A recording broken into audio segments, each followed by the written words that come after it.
Hello friends, this video on gender part 2 is brought to you by examfear.com. No more fear from exam.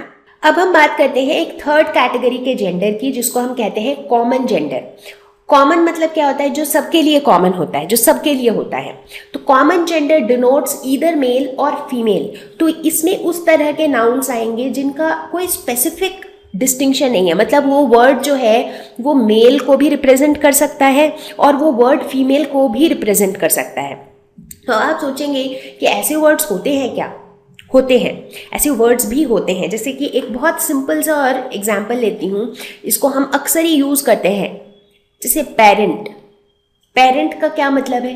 Parent specifically ना तो mother के लिए use होता है और ना ही फादर के लिए यूज़ होता है। तो पेरेंट एक जेनेरिक वर्ड है जो मदर के लिए भी यूज़ हो सकता है, फादर के लिए भी यूज़ हो सकता है, राइट? दोनों के लिए यूज़ हो सकता है। तो पेरेंट क्या हो गया? पेरेंट हो गया कॉमन जेंडर, क्योंकि इसको हम ना तो मेल कह सकते हैं ना फीमेल कह सकते हैं, ये दोनों में से कुछ भी हो सकता है। तो इसीलिए पेरेंट है कॉमन जेंडर। और एग्जाम्पल्स लेंगे, जैसे मान लीजिए अगर मैं ये वर्ड लेती हूँ सर्वेंट।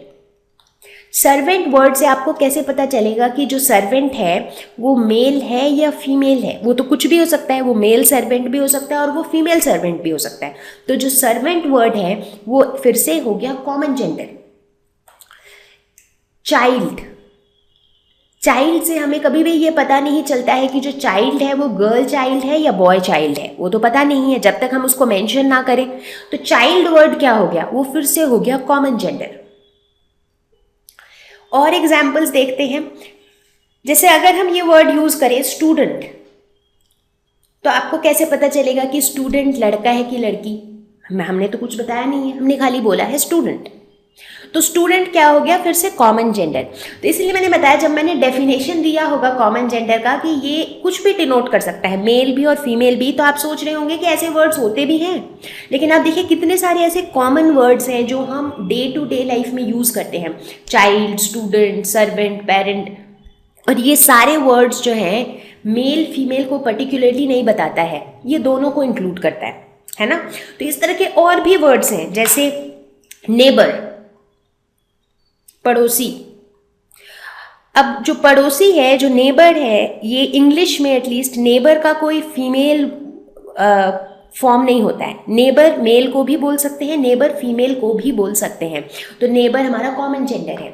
उसी तरह से अगर आप बेबी वर्ड देखें तो बेबी का फिर से कोई फॉर्म नहीं है। बेबी बच्चा भी हो सकता है, मतलब लड़का भी हो सकता है, लड़की भी हो सकती है, राइट? तो ये सारे जो एग्जाम्पल्स हैं ये हो गए हैं कॉमन जेंडर। इनफैक्ट आप थोड़ा और सोचिए और थोड़े और एग्जाम्पल्स भी आप निकाल सकते हैं कॉमन जेंडर के। इनफैक्ट वो आप एक एक्सरसाइज के तौर पर कीजिए। तो ये हो गया हमारा कॉमन जेंडर। अब हम और आगे। Thank you.